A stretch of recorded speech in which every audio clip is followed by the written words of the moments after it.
नमस्कार, मैं हूं स्मृति झा और आप देख रहे हैं द सूत्रधार। द सूत्रधार के साहित्यिक सेगमेंट में आज हम आपको प्रेमचंद की एक ऐसी कहानी सुनाने जा रहे हैं जिसकी चर्चा उनके दूसरे कहानियों की अपेक्षा बहुत कम होती है या नहीं होती है। प्रेमचंद जी की इस कहानी का शीर्षक जानकर आप इसे सुने बिना खुद को रोक नहीं पाएंगे। प्रेमचंद जी ने अपनी इस कहानी को शीर्षक दिया है जिहाद। तो आइए सुनते हैं एक हिंदू वीरांगना की कहानी जिसने अपने धर्म के लिए अपना घर बार, अपने परिवार, अपने रिश्तेदार, यहाँ तक कि अपने प्यार को भी त्याग दिया। बहुत पुरानी बात है। हिंदुओं का एक काफिला अपने धर्म की रक्षा के लिए पश्चिमोत्तर के पर्वत प्रदेश से भागा चला आ रहा था। मुद्दतों से इस प्रांत में हिंदू और मुसलमान साथ साथ रहते चले आए थे। धार्मिक द्वेष का नाम न था। पठानों के जिरगे हमेशा लड़ते रहते थे। उनकी तलवारों पर कभी भी जंग न लगने पाता था। बात बात पर उनके दल संगठित हो जाते थे। शासन की कोई व्यवस्था न थी। हर एक जिरगे और कबीले की व्यवस्था अलग थी। आपस के झगड़ों को निपटाने का भी तलवार के सिवा और कोई साधन न था। जान का बदला जान था, खून का बदला खून। इस नियम में कोई अपवाद न था। यही उनका धर्म था, यही ईमान। मगर उस भीषण रक्तपात में भी हिंदू परिवार शांति से जीवन व्यतीत करते थे। पर एक महीने से देश की हालत बदल गई है। एक मुल्ला ने न जाने कहां से आकर अनपढ़ धर्म शून्य पठानों में धर्म का भाव जागृत कर दिया। उसकी वाणी में कोई ऐसी मोहिनी है कि बूढ़े जवान स्त्री पुरुष खींचे चले आते हैं। वह शेरों की तरह गरज कर कहता है, खुदा ने तुम्हें इसलिए पैदा किया है कि दुनिया को इस्लाम की रोशनी से रोशन कर दो, दुनिया से कुफ्र का निशान मिटा दो। एक काफिर के दिल को इस्लाम के उजाले से रोशनी कर देने का सवाब सारी उम्र के रोजे, नमाज और जकात से कहीं ज्यादा है। जन्नत की हूरें तुम्हारी बलाएं लेंगी और फरिश्ते तुम्हारे कदमों की खाक माथे पर मलेंगे। खुदा तुम्हारी पेशानी पर बोसे देगा। और सारी जनता यह आवाज सुनकर मजहब के नारों से मतवाली हो जाती है। अल्लाहु अकबर।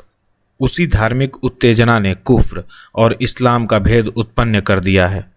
प्रत्येक पठान जन्नत का सुख भोगने के लिए अधीर हो उठा है। उन्हीं हिंदुओं पर जो सदियों से शांति के साथ रहते थे हमले होने लगे हैं। कहीं उनके मंदिर ढाए जाते हैं, कहीं उनके देवताओं को गालियां दी जाती हैं, कहीं उन्हें जबरदस्ती इस्लाम की दीक्षा दी जाती है। हिंदू संख्या में कम हैं, असंगठित हैं, बिखरे हुए हैं। इस नई परिस्थिति के लिए बिल्कुल तैयार नहीं। उनके हाथ पांव फूले हुए हैं। कितने ही तो अपनी जमा जथा छोड़कर भाग खड़े हुए हैं। कुछ इस आंधी के शांत हो जाने का अवसर देख रहे हैं। यह काफिला भी उन्हीं भागने वालों में था। दोपहर का समय था। आसमान से आग बरस रही थी। पहाड़ों से ज्वाला सी निकल रही थी। वृक्ष का कहीं नाम न था। ये लोग राजपथ से हटे हुए पेचीदा अवघट रास्तों से चले आ रहे थे। पग पग पर पकड़ लिए जाने का खटका लगा हुआ था। यहाँ तक कि भूख, प्यास और ताप से विकल होकर अंत को लोग एक उभरी हुई शिला की छाह में विश्राम करने लगे। सहसा कुछ दूर पर एक कुआं नजर आया। वहीं डेरे डाल दिए। भय लगा हुआ था कि जिहादियों का कोई दल पीछे से ना आ रहा हो। दो युवकों ने बंदूक भर के कंधे पर रखी और चारों तरफ गश्त करने लगे। बूढ़े कंबल बिछाकर कमर सीधी करने लगे। स्त्रियां बालकों को गोद से उतारकर माथे का पसीना पोंछने और बिखरे हुए केशों को संभालने लगी। सभी के चेहरे मुरझाए हुए थे। सभी चिंता और भय से त्रस्त हो रहे थे। यहाँ तक कि बच्चे जोर से न रोते थे। दोनों युवकों में एक लंबा गठीला रूपवान है। उसकी आंखों से अभिमान की रेखाएं सी निकल रही हैं, मानो वह अपने सामने किसी की हकीकत नहीं समझता।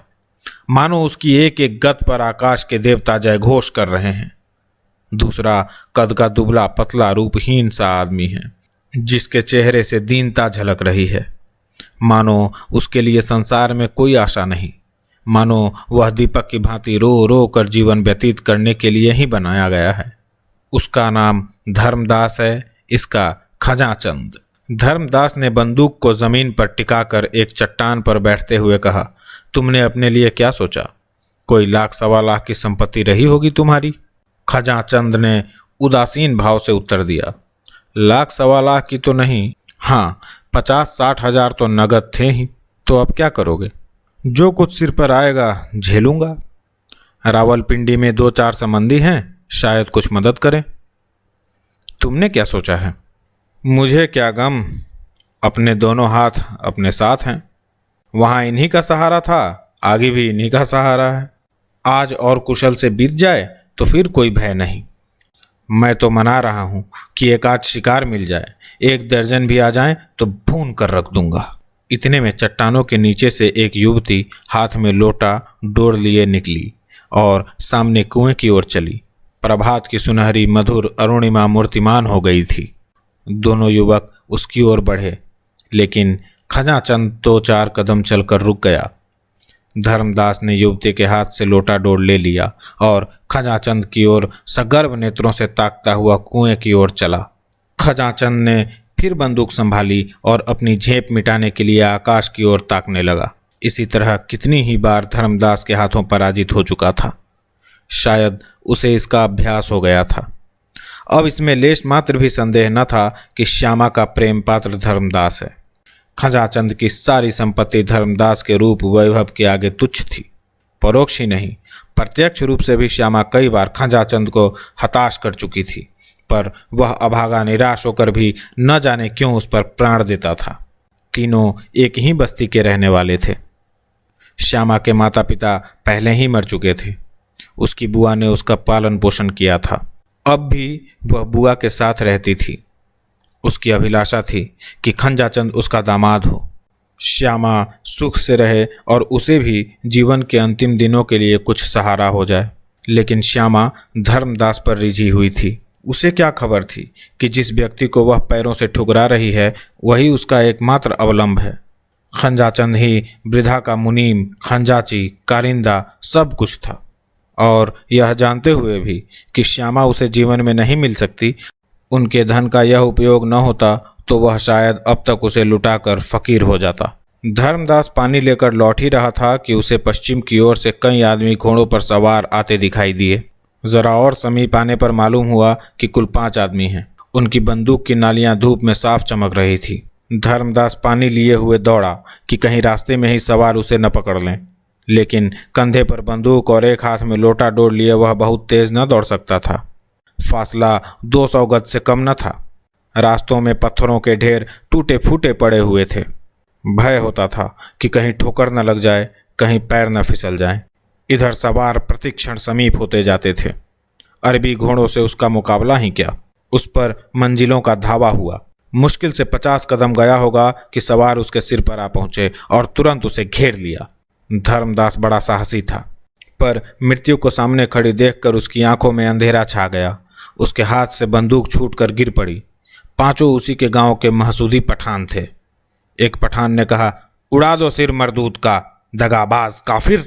दूसरा, नहीं ठहरो, अगर यह इस वक्त भी इस्लाम कबूल कर ले तो हम इसे मुआफ कर सकते हैं। क्यों धर्मदास, तुम्हें इस दगा की क्या सजा दी जाए?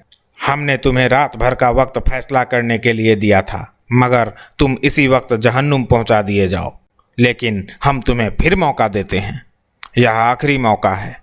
अगर तुमने अब भी इस्लाम न कबूल किया तो तुम्हें दिन की रोशनी देखनी नसीब न होगी। धर्मदास ने हिचकिचाते हुए कहा। जिस बात को अक्ल नहीं मानती उसे कैसे? पहले सवार ने आवेश में आकर कहा, मजहब का अक्ल से कोई वास्ता नहीं। तीसरा, कुफ्र है। पहला, उड़ा दो सिर मरदूद का, धुआं इस पार। दूसरा, ठहरो, मार डालना मुश्किल नहीं, जिला लेना मुश्किल है। तुम्हारे और साथी कहाँ हैं धर्मदास? धर्मदास, सब मेरे साथ ही हैं। दूसरा, कलाम शरीफ की कसम, अगर तुम सब खुदा और उनके रसूल पर ईमान लाओ तो कोई तुम्हें तेज निगाहों से देख भी न सकेगा। धर्मदास, आप लोग सोचने के लिए कुछ और मौका न देंगे? इस पर चारों सवार चिल्ला उठे, नहीं, हम तुम्हें न जाने देंगे, यह आखिरी मौका है। इतना कहते ही पहले सवार ने बंदूक छतिया ली और नाली धर्मदास की छाती की ओर करके बोला, बस बोलो, क्या मंजूर है? धर्मदास सिर से पैर तक कांप कर बोला, अगर मैं इस्लाम कबूल कर लूं तो मेरे साथियों को तो कोई तकलीफ न दी जाएगी। दूसरा, हाँ, अगर तुम जमानत करो कि वे भी इस्लाम कबूल कर लेंगे। पहला, हम इस शर्त को नहीं मानते। तुम्हारे साथियों से हम खुद निपट लेंगे। तुम अपनी कहो, क्या चाहते हो, हाँ या नहीं? धर्मदास ने जहर का घूंट पीकर कहा, मैं खुदा पर ईमान लाता हूँ। पांचों ने एक स्वर से कहा, अहमद वलिल्लाह, और बारी बारी से धर्मदास को गले लगाया। श्यामा हृदय को दोनों हाथों से थामे यह दृश्य देख रही थी। वह मन में पछता रही थी कि मैंने क्यों इन्हें पानी लाने भेजा। अगर मालूम होता कि विधि यूं धोखा देगा तो मैं प्यासी मर जाती, पर इन्हें न जाने देती। श्यामा से कुछ दूर खंजाचंद भी खड़ा था। श्यामा ने उसकी ओर क्षुब्ध नेत्रों से देखकर कहा, अब इनकी जान बचती नहीं मालूम होती। खंजाचंद, बंदूक भी हाथ से छूट पड़ी है। श्यामा, ना जाने क्या बातें हो रही हैं। अरे गजब, दुष्ट ने उनकी ओर बंदूक तानी है। खंजाचंद, जरा और समीप आ जाएं तो मैं बंदूक चलाऊं। इतनी दूर की मार इसमें नहीं है। अरे देखो, वे सब धर्मदास को गले लगा रहे हैं। यह माजरा क्या है? खंजाचंद, कुछ समझ में नहीं आता। श्यामा, कहीं इसने कलमा तो नहीं पढ़ लिया? खंजाचंद, नहीं, ऐसा क्या होगा। धर्मदास से मुझे ऐसी आशा नहीं है। श्यामा, मैं समझ गई, ठीक यही बात है। बंदूक चलाओ। खंजाचंद, धर्मदास बीच में है, कहीं उन्हें न लग जाए। श्यामा, कोई हर्ज नहीं।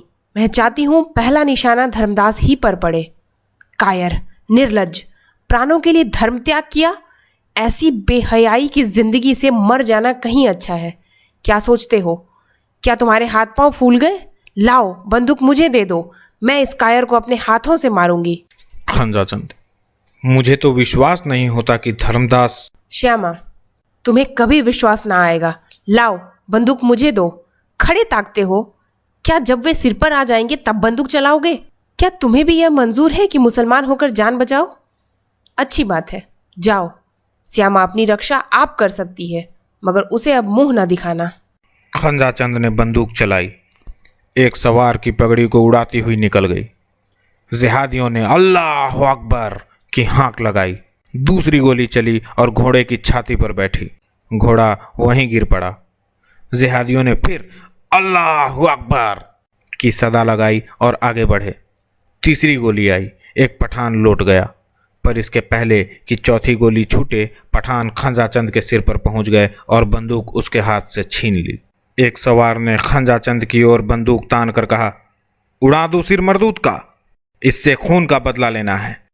दूसरे सवार ने, जो इनका सरदार मालूम होता था, कहा, नहीं नहीं, यह दिलेर आदमी है। खंजाचंद, तुम्हारे ऊपर दगा, खून और कुफ्र, ये 3 इल्ज़ाम हैं और तुम्हें कत्ल कर देना ऐन सवाब है। लेकिन हम तुम्हें एक मौका और देते हैं। अगर तुम अब भी खुदा और रसूल पर ईमान लाओ तो हम तुम्हें सीने से लगाने को तैयार हैं। इसके सिवा तुम्हारे गुनाहों का और कफरा यानी प्रायश्चित नहीं है। यह हमारा आखिरी फैसला है। बोलो, क्या मंजूर है? चारों पठानों ने कमर से तलवारें निकाल लीं और उन्हें खंजाचंद के सिर पर तान दिया। मानो नहीं का शब्द मुंह से निकलते ही चारों तलवारें उसकी गर्दन पर चल जाएंगी। खंजाचंद का मुखमंडल विलक्षण तेज से आलोकित हो उठा। उसकी दोनों आंखें स्वर्गीय ज्योति से चमकने लगीं। दृढ़ता से बोला, तुम एक हिंदू से यह प्रश्न कर रहे हो? क्या तुम समझते हो कि जान के खौफ से वह अपना ईमान बेच डालेगा? हिंदू को अपने ईश्वर तक पहुंचने के लिए किसी नबी, वली या पैगंबर की जरूरत नहीं। चारों पठानों ने कहा, काफिर काफिर काफिर। खंजाचंद, अगर तुम मुझे काफिर समझते हो तो समझो, मैं अपने को तुमसे ज्यादा खुदा परस्त समझता हूँ। मैं उस धर्म को मानता हूँ जिसकी बुनियाद अक्ल पर है। आदमी में अक्ल ही खुदा का नूर यानी प्रकाश है, और हमारा ईमान हमारी अक्ल। चारों पठानों के मुंह से निकला, काफिर काफिर, और चारों तलवारें एक साथ खंजाचंद की गर्दन पर गिर पड़ी। लाश जमीन पर फड़कने लगी। धर्मदास सिर झुकाए खड़ा रहा। वह दिल में बहुत खुश था कि अब खंजाचंद की सारी संपत्ति उसके हाथ लगेगी और वह श्यामा के साथ सुख से रहेगा। पर विधाता को कुछ और ही मंजूर था। श्यामा अब तक मरमाहत सी खड़ी यह दृश्य देख रही थी। ज्यों ही खंजाचंद की लाश जमीन पर गिरी, वह झपटकर लाश के पास आई और उसे गोद में लेकर आंचल से रक्त प्रवाह को रोकने की चेष्टा करने लगी। उसके सारे कपड़े खून से तर हो गए। उसने बड़ी सुंदर बेल बूटों वाली साड़ियाँ पहनी होंगी, पर इस रक्त रंजित साड़ी की शोभा अतुलनीय थी। बेल बूटों वाली साड़ियाँ रूप की शोभा बढ़ाती थीं, यह रक्त रंजित साड़ी आत्मा की छवि दिखा रही थी। ऐसा जान पड़ा मानो खंजाचंद की बुझती आंखें एक अलौकिक ज्योति से प्रकाशमान हो गई हैं। उन नेत्रों में कितना संतोष, कितनी तृप्ति, कितनी उत्कंठा भरी हुई थी। जीवन में जिसने प्रेम की भिक्षा भी न पाई, वह मरने पर उत्सर्ग जैसे स्वर्गीय रत्न का स्वामी बना हुआ था। धर्मदास ने श्यामा का हाथ पकड़कर कहा, श्यामा, होश में आओ। तुम्हारे सारे कपड़े खून से तर हो गए हैं, अब रोने से क्या हासिल होगा? ये लोग हमारे मित्र हैं, हमें कोई कष्ट न देंगे। हम फिर अपने घर चलेंगे और जीवन के सुख भोगेंगे। श्यामा ने तिरस्कार पूर्ण नेत्रों से देखकर कहा, तुम्हें अपना घर बहुत प्यारा है तो जाओ, मेरी चिंता मत करो, मैं अब ना जाऊंगी। हाँ, अगर अब भी मुझसे कुछ प्रेम हो तो इन लोगों से, इन्हीं तलवारों से मेरा भी अंत करा दो। धर्मदास करुणा कातर स्वर से बोला, श्यामा, यह तुम क्या कहती हो? तुम भूल गई कि हम में तुम में क्या बातें हुई थी? मुझे खुद खंजाचंद के मारे जाने का शौक है, पर भावी को कौन टाल सकता है? अगर यह भावी थी तो यह भी भावी है कि मैं अपना अधम जीवन उस पवित्र आत्मा के शोक में काटूं जिसका मैंने सदैव निरादर किया। यह कहते कहते श्यामा का शोकोद्गार, जो अब तक क्रोध और घृणा के नीचे दबा हुआ था, उबल पड़ा और वह खंजाचंद के निष्पंद हाथों को अपने गले में डालकर रोने लगी। चारों पठान यह अलौकिक अनुराग और आत्मसमर्पण देखकर करुणाद्र हो गए। सरदार ने धर्मदास से कहा, तुम इस पाकीज़ा खातून से कहो हमारे साथ चले। हमारी जाति से इसे कोई तकलीफ ना होगी, हम इसकी दिल से इज्जत करेंगे। धर्मदास के हृदय में ईर्ष्या की आग धधक रही थी।